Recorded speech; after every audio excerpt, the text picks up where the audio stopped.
Hi guys, so today's look is the look I was wearing in my last video, the TMI tag. A lot of you asked for a tutorial and this is kind of just my favourite go-to look at the moment, so I thought I'd do this for you today.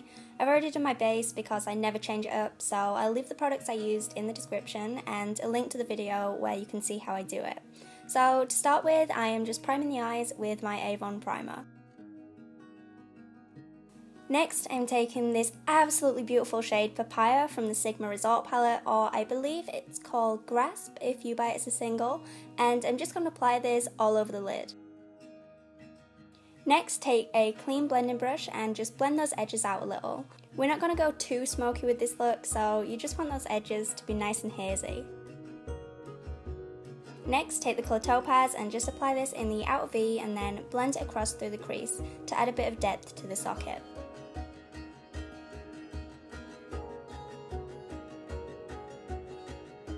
Then, as always, you just want to take a bigger blending brush and just go over the edges to bring everything together.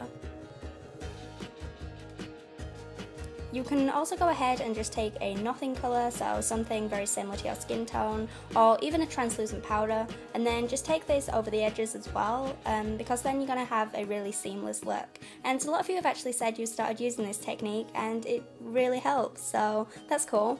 Now you could stop here if you're happy with this level of depth, but I decided to just tap my blending brush in the shade Muse and just add this to the outer V as well. Then go ahead and apply an inner corner highlight so you have that nice transition from light to dark. I was using Luna here, but I went back in with my Mary-Lou Manizer afterwards, although I didn't film it, because just nothing compares to that anymore. Nothing else is bright enough. It has ruined my life. Try to ignore my tragic white patch, by the way, at the side of my head. That's what you get for doing your hair before foundation, but I wasn't leaving the house, I was just filming for you guys, so it's not the end of the world, I'm sure you understand. So now for the smoky liner, which is the whole point of this look. So the way I do this is with a mixture of wet and dry eyeshadow. I spray a little bit of setting spray on the back of my hands and then dip an angled brush in it and then go into my black eyeshadow and just create a regular winged shape. This looks really lovely by itself. I love using wet eyeshadow as liner, but if you're wanting it to be smoky, then now you're going to have to ruin your hard work a little bit. And it's horrible, I know it is, but just do it. Just persevere. Take a smudge brush and start to diffuse that top line. If your skin moves around too much, you could always hold it taut if you need to, but this really makes me flinch for some reason, and I don't know why, so I just kind of have to deal with it.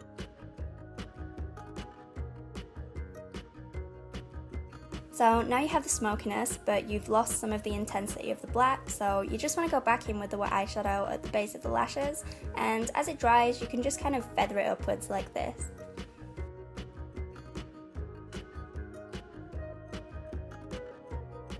All you need to do now is clean up the outer edge of the wing and make it look really sharp to make the smokiness look even more obvious.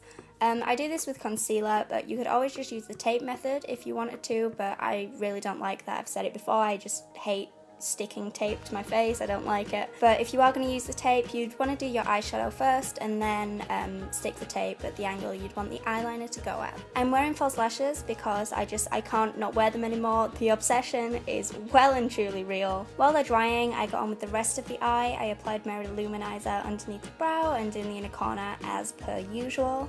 And then underneath the eye, I've started wearing primer because I found it really helps during these warmer months to just keep the makeup on there, which kind of sounds like a no-brainer, but applying primer under there is just not something I've ever thought of doing for some reason. So yeah, it really does make a difference. I'm applying a brown shadow just in the lash line to make them look fuller, and it's also going to work with the white liner I apply in the waterline in a second to make my eyes look more open and awake. And here I'm just doing exactly that. I'm using the NYX Jumbo pencil in Milk and the Waterline brush, so it's not quite an intense application, it looks quite natural still.